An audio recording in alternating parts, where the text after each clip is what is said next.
Olá, boa tarde. Aqui é a Mirella, sou analista comercial da Softplan, empresa líder na transformação digital do setor público, a qual, desde já, eu agradeço pela iniciativa de promover esse webinar, trazendo dois convidados tão especiais. Agradeço também, imensamente, a participação de quem está nos assistindo. Ficamos muito felizes com a receptividade que essa iniciativa foi recebida.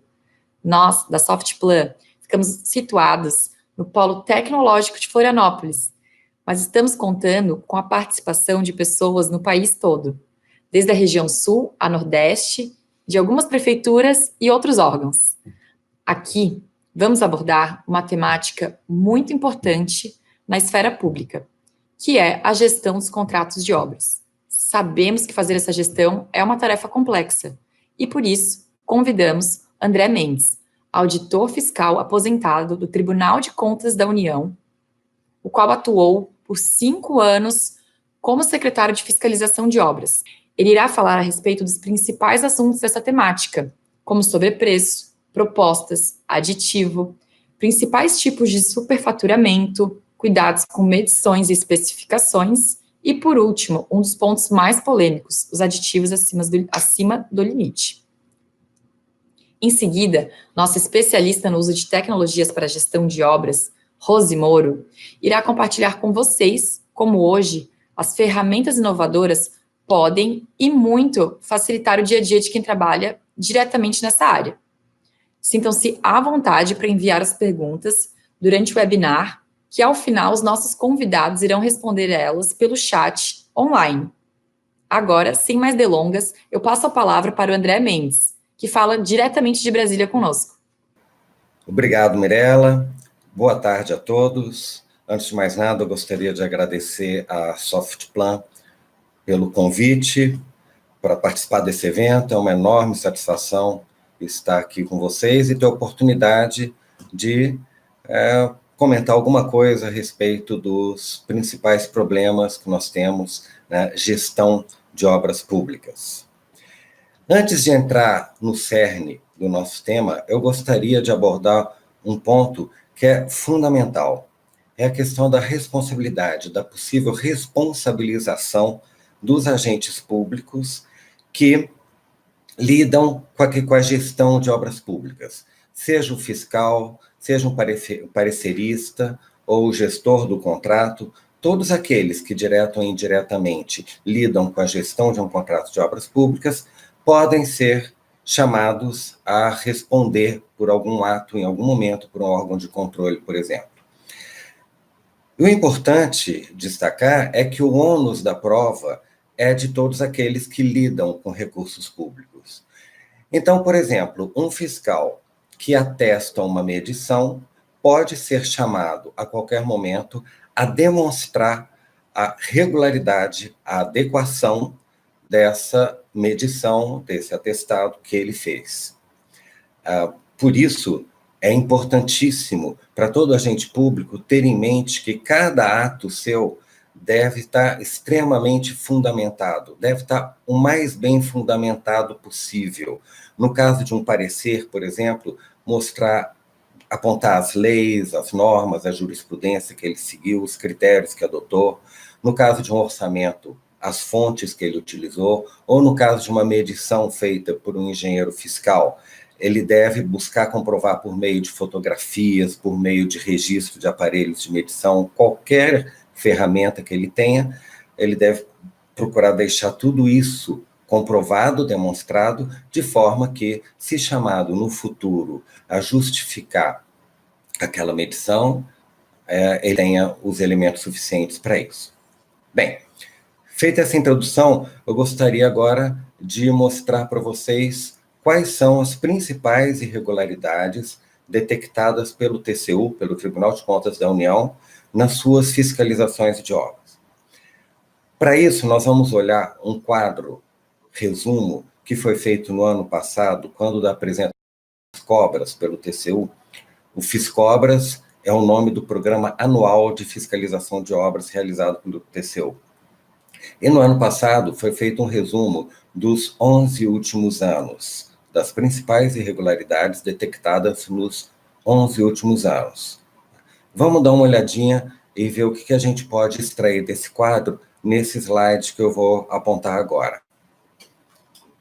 Vejam vocês que nós temos aqui 1.688 fiscalizações, e nessas fiscalizações foram apontados principalmente problemas relacionados a sobrepreço e superfaturamento, cumprimento de cronograma, restrição à competitividade, fiscalização contratual inexistente ou deficiente, aditivos irregulares e outras irregularidades na execução.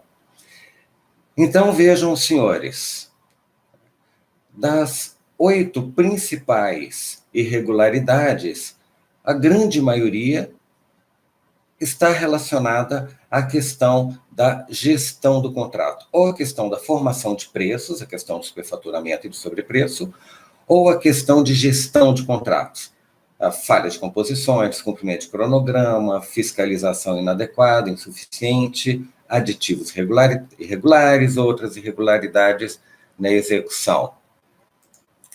Então, vejam, senhores, que esses pontos relacionados à gestão da obra propriamente dita, eles são também fundamentais, e é neles que nós vamos focar nossa apresentação, que é relacionada à formação de preços. Tá? É o possível sobrepreço que pode existir no contrato. Então, para a gente poder analisar essa questão de preço, a gente precisa saber como é a formação do preço de uma obra pública. A legislação recente, por meio do Decreto 7983, de 2013, por meio da Lei da RDC, por meio da Lei das Estatais, estabeleceu como referenciais de preços básicos para as obras com recursos federais o SINAP, que é o Sistema de Custos mantido pela Caixa Econômica Federal, e o SICRO, no caso de obras do setor de transporte, que é o Sistema de Custos mantido pelo DENIT. Okay? Essas, então, são as referências básicas prioritárias. Esses sistemas contêm preços de serviços, preços de insumos, e eles é que devem ser adotados prioritariamente na formação de preço da nossa obra. Eles é que formam o nosso preço de referência. É evidente que nem todos os preços nós vamos encontrar no SINAP ou no SICRO, de todos os serviços da nossa obra. É claro que cada obra tem as suas particularidades e nem todos vão ser encontrados ali. Bem, nesse caso nós temos, então, é o que nos dá a própria legislação, as próprias normas aplicáveis, nós temos fontes complementares. Além dos sistemas que eu citei, eu posso usar outros sistemas federais de custos, como o do DENOX, da Codevasf, são entidades que possuem sistemas de custo. Podemos usar sistemas de custos estaduais ou federais ou municipais, como o ORCE do Sergipe, como o EMOP do Rio, como o da Nova Cap de Brasília. Podemos usar também sistemas privados, complementarmente, e na ordem de prioridade que eu estou expondo. Podemos usar também sistemas privados, publicações especializadas e, em último caso, pesquisa de mercado, pesquisa de preço de mercado. Nesse caso, eu vou pesquisar pelo menos 3 fontes e vou adotar como referência a média de valores que, eventualmente, se mostrem fora da razoabilidade, fora da faixa da razoabilidade, ok? Então, essa pesquisa pode, inclusive, ser feita por telefone, desde documentado o contato, a pessoa de contato, data em que foi feito, tudo certinho no processo, e eu vou, então, estabelecer a média, e essa vai ser o meu preço de referência para aquele serviço que, eventualmente, eu não tenha achado nos sistemas de referência. Bem, com essas fontes, eu formo o custo dos meus serviços, o preço de custo dos meus serviços, ok? Para eu ter o preço final ou benefícios e despesas indiretas. É a parcela correspondente às despesas indiretas da obra, despesas com a administração central, com tributos, despesas financeiras, com seguros, por exemplo, e a bonificação, a remuneração do contratado por aquela atividade que ele está exercendo. Bem, o estudo do BDI, a sua composição, e o valor de cada componente, como deve ser trabalhoso, um tema trabalhoso que torna impossível que a gente o exponha aqui. Então, eu recomendo a vocês a leitura do acórdão do TCU 2622/2013 do plenário. Esse acórdão, ele tem um relatório que o precede de mais de 100 páginas e é o estudo mais aprofundado que existe no país a respeito de BDI. E, ao final desse estudo, existe o acórdão propriamente dito e que contém faixas referenciais de BDI que nós devemos usar no orçamento de referência para a nossa obra pública. Essas faixas referenciais, vejam vocês que o Tribunal divulgou, órgãos estão obrigados a cumprir essas faixas, tá? Essas faixas, como esse quadro mostra, vamos ver lá, a primeira linha nós temos lá, construção de edifícios. O quadro está feito, evidentemente, por tipo de obras, né? Então, a primeira linha, nós temos que, para edificações, eu tenho os BDIs praticados no mercado. Da análise amostral que foi feita, com base em cerca de 10 mil contratos, foi apurado que no primeiro. Então, é a faixa referencial que o TCU empreendimento. Tá? Então, evidentemente,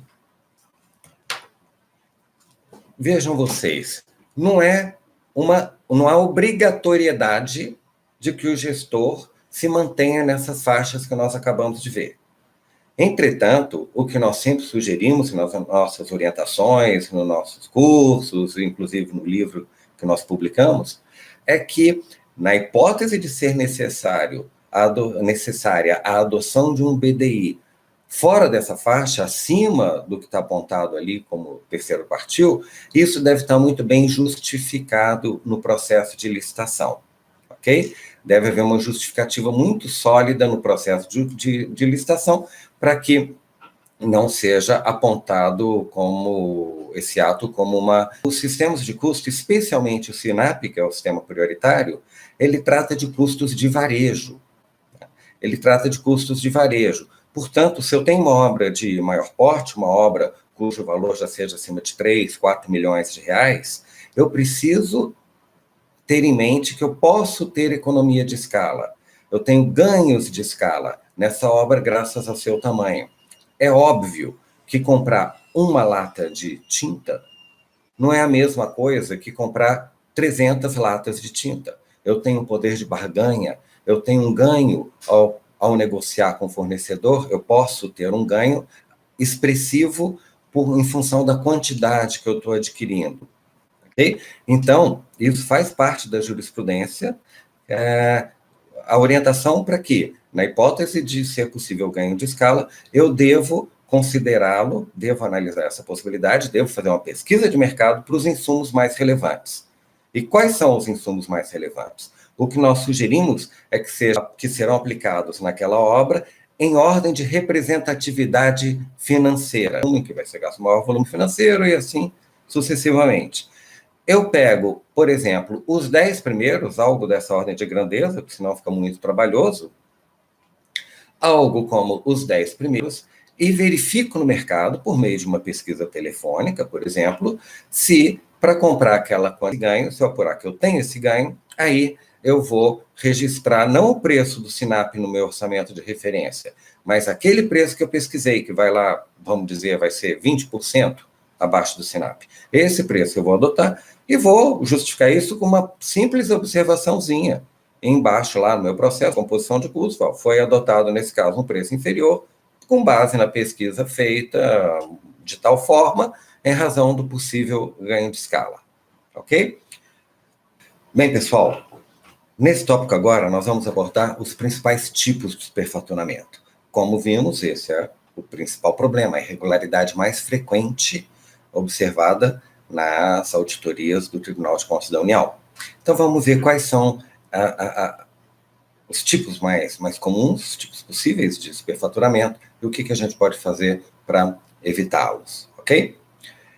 Bem, para aqueles que querem dar uma estudada melhor no assunto, conhecer melhor o assunto, eu recomendo a leitura da orientação técnica número 5 do IBRAOP. O IBRAOP é o Instituto Brasileiro de Auditoria de Obras Públicas, que é uma entidade sem fins lucrativos, formada por profissionais, engenheiros ou arquitetos ligados ao controle de obras públicas, e esse instituto, ele edita, entre outras coisas, ele edita orientações técnicas sobre projeto básico, sobre anteprojeto, sobre preço e sobre tipos de superfaturamento, né? Nesse slide, agora eu vou mostrar para vocês como obter esse documento. Bem, basta entrar no site do IBRAOP, que é ibraop.org.br. Lá vocês vão ver uma abinha identificada como OTs, escolherem a orientação técnica número 5, vocês vão ver que ela trata de apuração do sobrepreço e superfaturamento em obras públicas.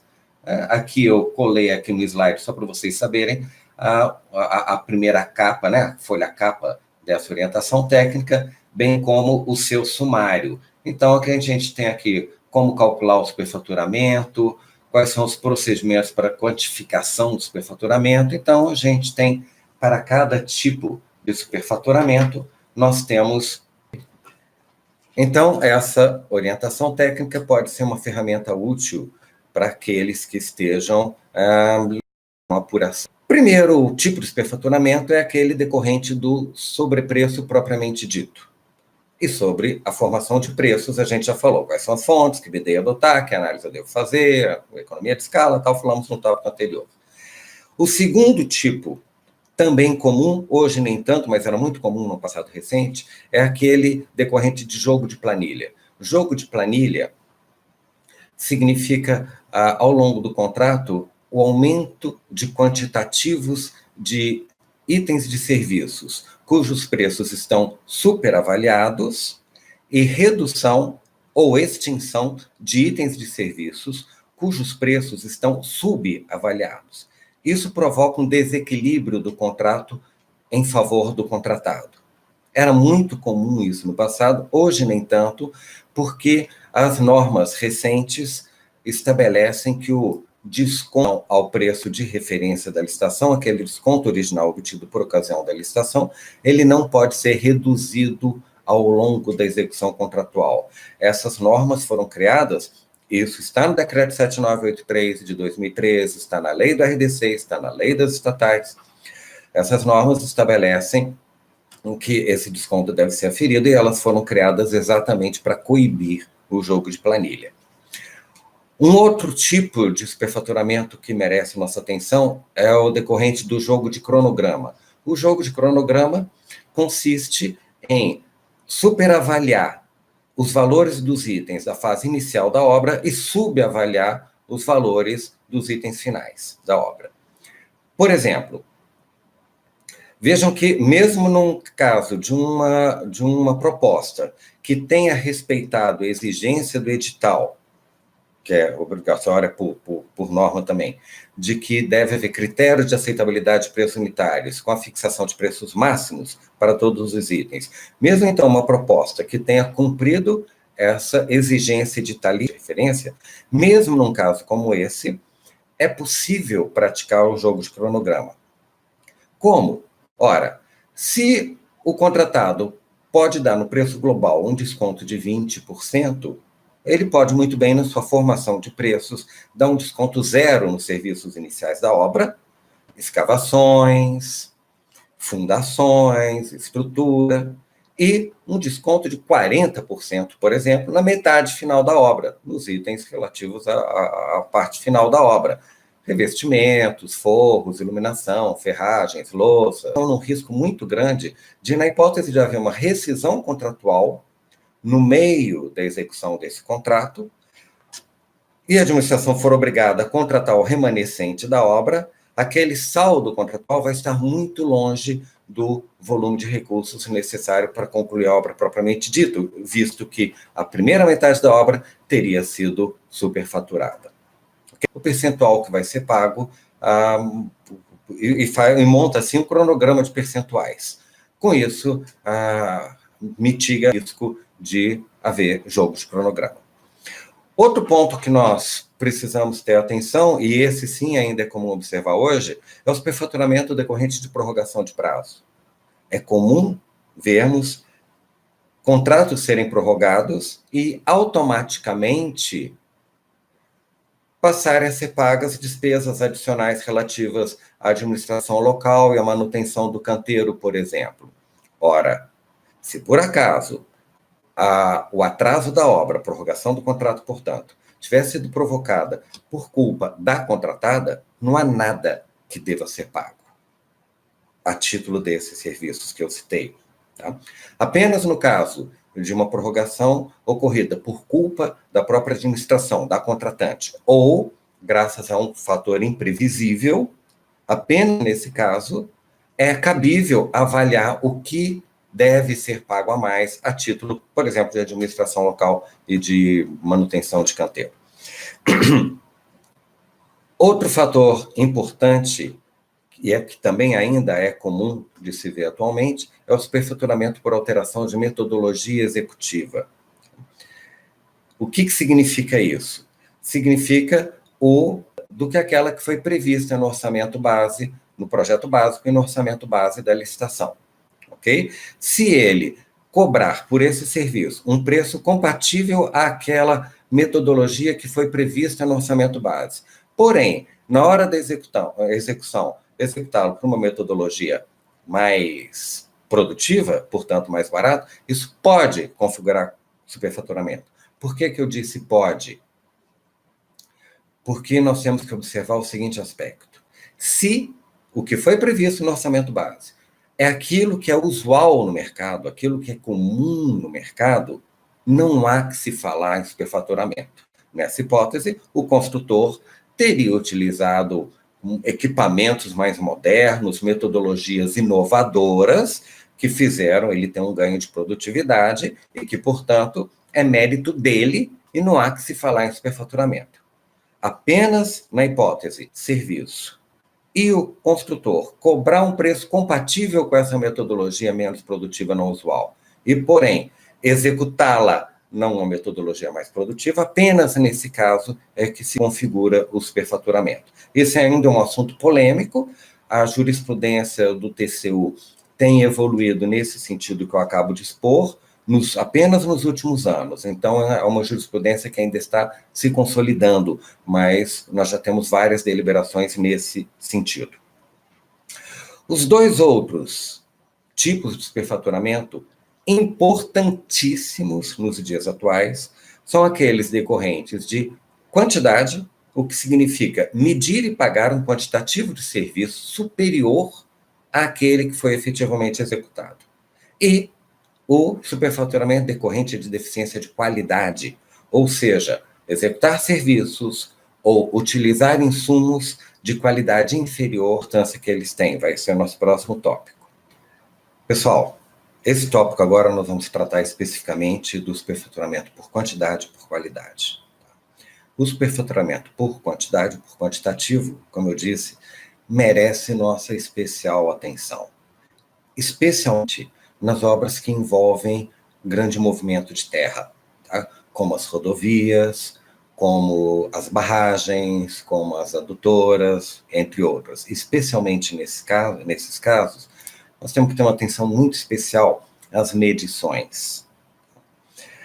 Porque boa parte desse superfaturamento pode ser de muito difícil apuração posterior, ou porque está enterrado, ou porque é difícil medir as camadas, por exemplo, de aterro que foram feitas em uma rodovia, algumas coisas assim da obra nesses pontos.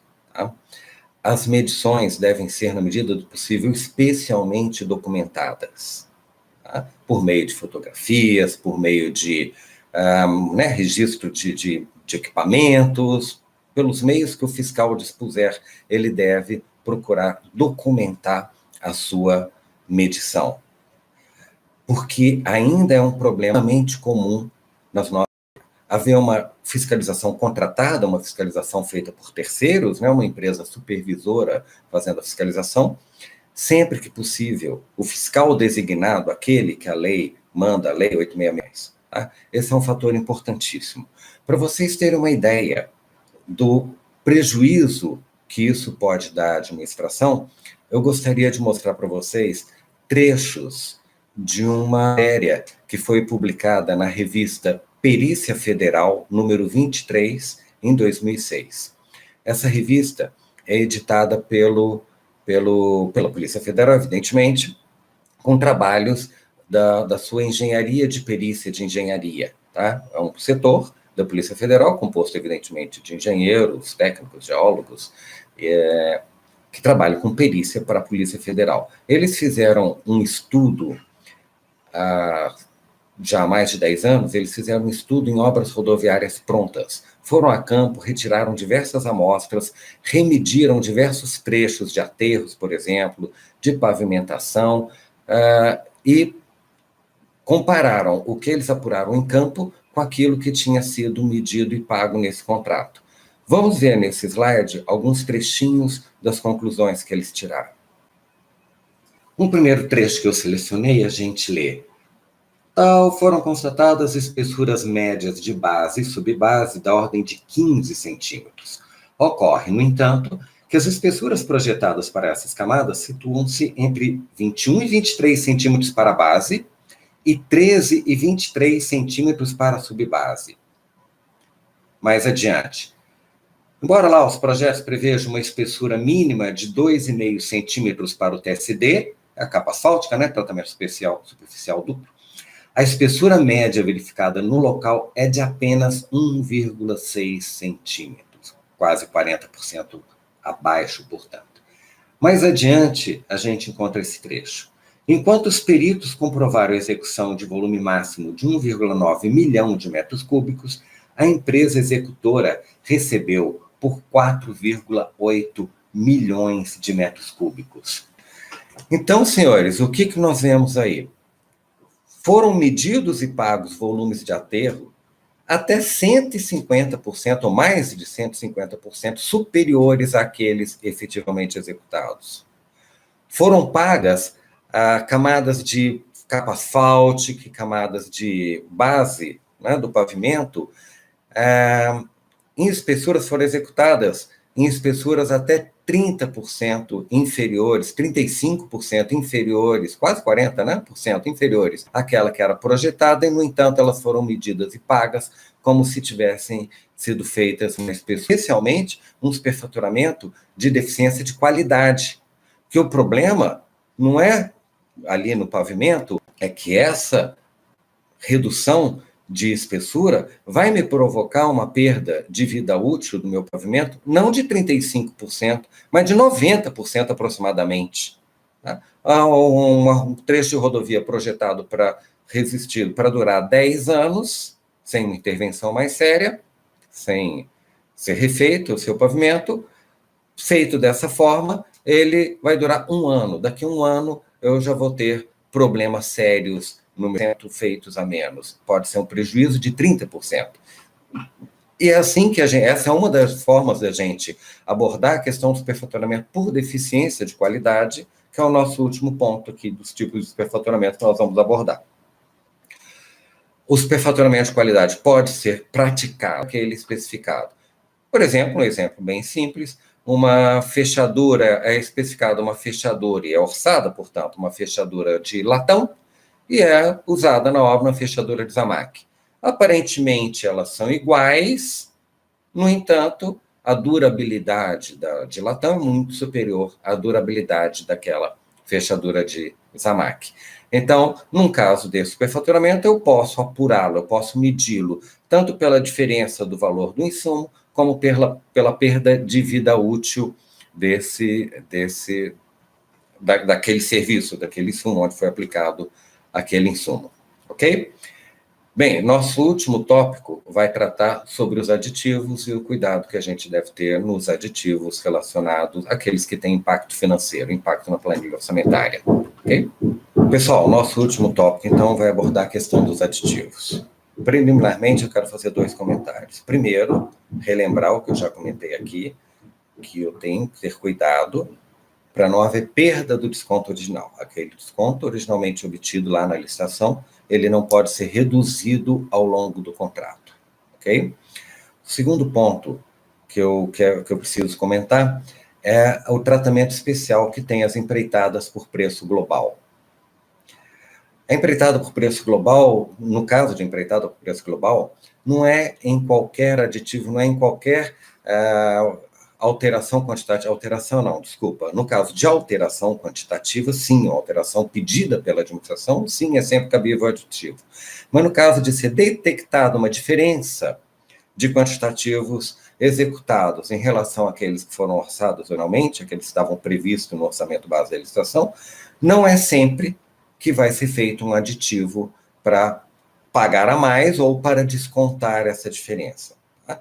Esse é um assunto que merece uma análise muito aprofundada, que não é possível a gente discorrer sobre isso aqui, mas vocês podem apurar isso, vocês podem estudar isso por meio /2013 plenário do TCU. Tá? Leiam esse acórdão, vocês vão saber exatamente como proceder no caso de diferenças de quantitativos apurados durante a execução da obra em empreitadas por preço global. Bem, com relação aos limites de aditivos, limite financeiro para aditivo para obra propriamente dito, agora especificamente tratando disso, nós temos que a legislação estabelece o limite de 25%. Tem aquela exceção de 50% lá para a reforma, vamos tratar dos 25% para obras. O que mudou nos últimos anos foi a consolidação do entendimento da jurisprudência, hoje absolutamente firme e sólida, de que não são permitidas compensações entre acréscimos e supressões para efeito do cálculo desse limite de 25%. Falando de outra forma, os acréscimos, vamos nos fixar nos acréscimos que são que representam um problema recorrente. As supressões não representam um problema usual. Para eu apurar o limite de 25% de acréscimos, eu tenho que analisar simplesmente os acréscimos, independentemente. Eu esqueço das supressões. Eu vejo isoladamente se os acréscimos estão dentro do limite de 25%. E não me é permitido, portanto, fazer qualquer compensação com as supressões. Tá? Diversos acórdãos do tribunal abordaram essa questão e fixaram esse entendimento, sendo que aquele que traz um texto mais claro, de entendimento mais simples, é o acórdão 749 de 2010 do plenário. Aqueles que quiserem ler, ali está com bastante clareza como isso deve ser feito, como deve ser feita essa consideração. Okay? Evidentemente que situações excepcionais podem acontecer.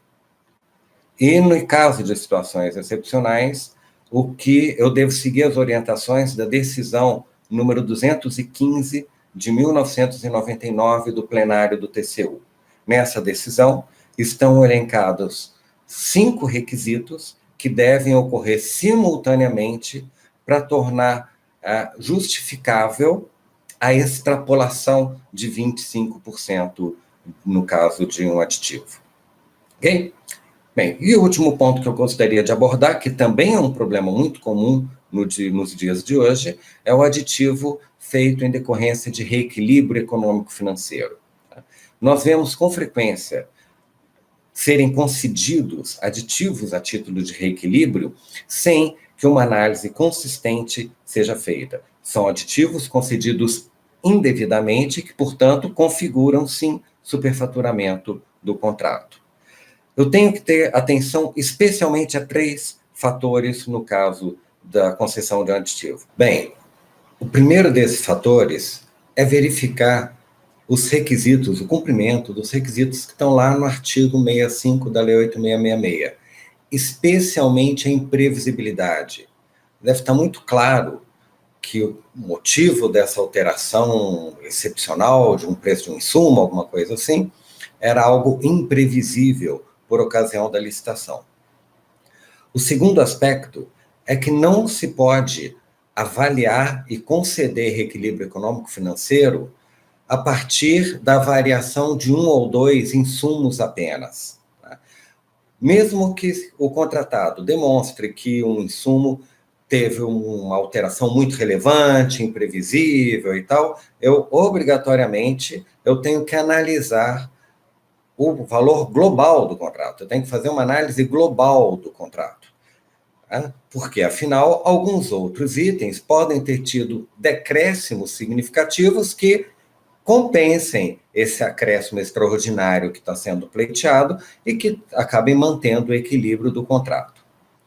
E o terceiro fator é que o impacto causado por essa tal alteração imprevisível, ele tem que inviabilizar a execução contratual. Ou seja, ele tem que ser um impacto. Ou seja, se eu verificar que o impacto daquele acréscimo extraordinário de um insumo no valor global do contrato representa algo da ordem de 1%, vamos dizer, isso não inviabiliza a sua execução. Então, não é suficiente para a concessão do aditivo por reequilíbrio econômico financeiro.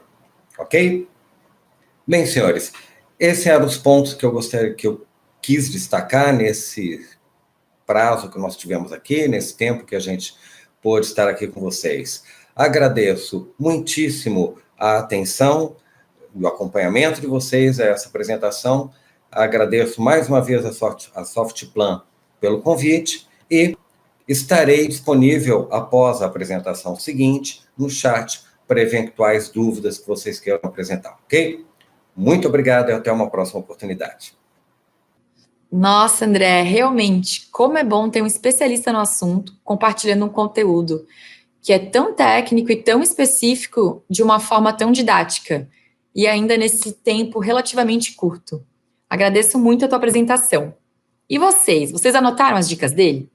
Não esqueçam que ao longo do webinar vocês podem enviar as dúvidas, que no final os nossos convidados vão responder elas online pelo chat. E agora eu vou passar a palavra para a Rose, que é a nossa expert em tecnologias de gestão de obras. Ela vai falar rapidamente sobre essa grande aliada dos dias de hoje, que são as ferramentas de apoio ao trabalho de vocês que atuam nessa área. É com você, Rose. Boa tarde, pessoal. Em primeiro lugar, eu gostaria de agradecer a participação de todos e a Softplan por me convidar para essa apresentação, para compartilhar com vocês um pouco do meu conhecimento. Como vocês puderam ver na apresentação anterior, o André comentou sobre um ponto muito importante, que é a responsabilidade do fiscal e do agente público que lida com obras públicas, pois a qualquer momento pode haver a necessidade da prestação de contas para órgãos de controle. Mas como ter essas informações à mão e na hora que precisar, já que a prestação de contas pode acontecer depois de passado muito tempo da execução de determinada obra? A centralização das informações e a acessibilidade em qualquer tempo e local se torna imprescindível, e principalmente a segurança e a confiabilidade da informação. E por isso, a importância de ter um sistema informatizado para fazer a gestão das obras públicas, voltada às necessidades inerentes dos órgãos públicos. O ObrasGov, desenvolvido pela Softplan, é um sistema especializado na gestão de contratos de obras públicas. Após a elaboração do projeto e na fase de orçamentação, o sistema permite a importação de tabelas ou sistemas referenciais de preços, bem como a confecção de tabelas próprias, criando assim um banco de insumos e composições. Então, os orçamentos são elaborados utilizando esses referenciais de preços inseridos no sistema, mas também é possível inserir composições específicas dentro de um orçamento, como serviços e insumos que não constam nesses referenciais. Além disso, o ObrasGov permite a gestão de todo o ciclo de vida do contrato de uma obra pública, controlando prazos, saldos contratuais, aditivos de prazo e de valor, realinhamento de contrato e a inclusão de cronogramas para realizar o acompanhamento da execução da obra. Ele permite também apoiar a fiscalização das obras através do registro das medições, do registro fotográfico georreferenciado da obra, do diário de obras e também do registro das visitas técnicas à obra. Algumas dessas funcionalidades são disponibilizadas no formato de aplicativos, para que as informações possam ser inseridas em campo pelo responsável técnico da obra e pelo fiscal da contratada. Já para o administrador público, o sistema possibilita uma maior visibilidade e transparência sobre as obras realizadas em seu governo, através de mapas, relatórios e painéis gerenciais. Nesse painel que eu estou mostrando aqui, por exemplo, podem ser visualizadas as obras lançadas no sistema, com informações sobre quantidade e valor por situação da obra. Então, aqui temos exemplo de obras em andamento, obras paralisadas e obras concluídas. Agora, nesse outro painel, as obras são mostradas por tipo de obra. Então, aqui temos obras na área de educação, saúde, infraestrutura e saneamento, entre outras, e com a quantidade e valores por tipo de obra. Aqui temos mais um exemplo de visibilidade e transparência de informações, que é o mapa de obras desenvolvido pela Softplan, que apresenta a localização das obras através de um mapa georreferenciado, com as informações mais importantes sobre os contratos dessas obras. Nessa tela, por exemplo, podemos ver o detalhamento de uma obra selecionada através do mapa. Ela apresenta informações sobre prazos e valores contratuais, empresa contratada, objeto do contrato, e aqui, mais para baixo, a gente pode ver uma galeria de fotos do andamento da obra.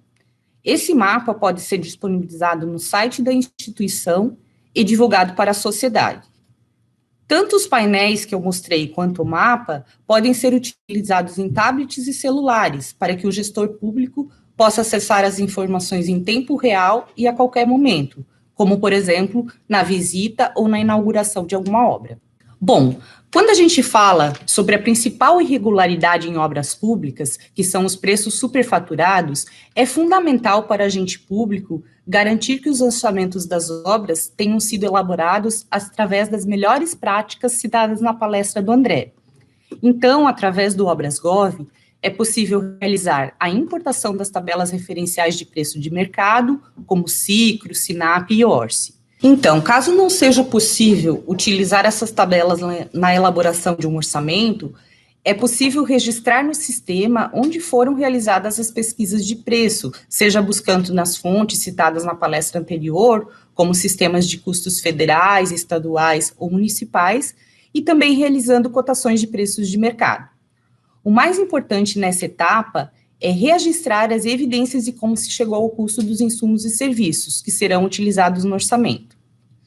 A planilha de custos, então, é elaborada pelo orçamentista e o cálculo do valor final orçado para a obra é realizado de acordo com os parâmetros indicados para o orçamento, como percentual de BDI, percentuais de encargos sociais, entre outros dados imputados no orçamento.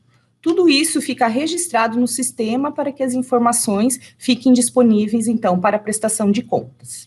Depois de elaborado o orçamento e durante a realização do processo licitatório, é importante deixar registrado quais os descontos oferecidos pelas empresas participantes da licitação, seja desconto global ou desconto por item de serviço, analisando a variação desses descontos sobre a planilha de serviços licitada. Através do Obras.gov é possível encaminhar a planilha de serviços orçada para os participantes da licitação, para que estes informem seus descontos ou preços unitários, garantindo assim que o licitante trabalhe com a mesma planilha que foi gerada no orçamento e utilizando a metodologia de cálculo estipulada pela instituição responsável pela obra. Depois de finalizado o processo licitatório, deve-se inserir a planilha vencedora da licitação na fase de contratação para que esta seja usada para acompanhamento e fiscalização da obra. Então, com esses registros, é possível analisar as variações de preço dos serviços orçados e dos contratados, de forma a identificar possíveis distorções nesses preços. Além disso, a análise de gráficos de curva ABC e registro de cronograma de execução da obra, além de revisões de cronograma, são fundamentais para apoiar a identificação de irregularidades. Já na próxima fase, que é a de fiscalização da obra, o fiscal responsável precisa estar atento ao prazo, custo e qualidade da obra. Para tanto, é imprescindível o registro de todas as ocorrências durante a execução da obra. Mas como registrar todas essas informações sem perder o foco na fiscalização? Eu já visitei várias instituições públicas que contratam obras e atualmente existe uma carência muito grande de profissionais para atuação como fiscais de obras. Haja vista que várias dessas instituições estão reduzindo seu quadro de colaboradores. Ouço muitas vezes falar que o fiscal precisa estar na obra e não realizando trabalhos operacionais e burocráticos dentro do órgão. Portanto, acredito que a utilização de ferramentas de apoio à fiscalização é imprescindível nessa fase. O Obras.gov possui um aplicativo para o lançamento do diário da obra e registro fotográfico georreferenciado da obra, sendo que a maior parte das informações são lançadas pelo responsável técnico da empresa contratada para a obra, e assim o fiscal pode analisar essas informações lançadas pelo responsável técnico, solicitar novas informações, além de garantir que as fotos registradas no aplicativo são realmente sobre a localização da obra. Isso porque o aplicativo possui o georreferenciamento das fotos. Além disso, a contratada pode lançar a medição no sistema e o fiscal terá acesso a essas informações instantaneamente, de forma a facilitar a fiscalização dos quantitativos medidos. O sistema permite medir somente os serviços contratados, sem a extrapolação dos quantitativos contratados para essa obra. O Obras.gov possibilita também a simulação de aditivos para análise do reflexo econômico sobre o contrato. Ele calcula os percentuais aditados por item de serviço, por grupo e também por grupo ou etapa da obra, e também calcula o percentual em relação ao valor global da obra. Esses percentuais são calculados de acordo com a nova jurisprudência sobre o assunto, ou seja, analisando separadamente os percentuais de acréscimo e as supressões, não permitindo a compensação entre serviços. Após essa simulação ser realizada e as justificativas para o aditivo serem incluídas no sistema, a solicitação pode ser encaminhada para análise e parecer do setor jurídico, para que o aditivo possa ser oficializado. Então, pessoal, por hoje é isso. Eu expliquei algumas funcionalidades do Obras.gov que vão ao encontro da apresentação do André e que visam o apoio aos gestores públicos na contratação e fiscalização das suas obras, a fim de evitar possíveis irregularidades que venham a ser questionadas por órgãos de controle, como o TCE e o TCU. Espero que essas informações sejam úteis para vocês e me coloco à disposição para responder perguntas através do nosso chat. Boa tarde e muito obrigada. Rose, muito obrigada. Realmente o futuro chegou. Já imaginou ter todos esses recursos na palma da sua mão? Como seria mais fácil, menos tempo seria gasto com papelada, copia e cola, várias versões de arquivo e fazer a medição em tempo real. Muito bacana. Espero que vocês tenham gostado. Foi um grande prazer compartilhar esse conteúdo com vocês. Quem quiser saber como esse tipo de solução funcionaria para o seu município ou para o seu órgão, eu vou deixar o meu contato aqui e a gente pode conversar mais sobre o assunto. Também quero lembrar que a gente vai mandar um formulário de avaliação no final para os e-mails cadastrados, para a gente ter um feedback que vai ser bem importante para a gente melhorar nas próximas ações. Então, é isso. Agora vai ficar, então, aberto o momento de respostas das perguntas que vocês enviaram. Os nossos convidados vão estar respondendo. E eu espero que vocês tenham gostado muito. Até a próxima.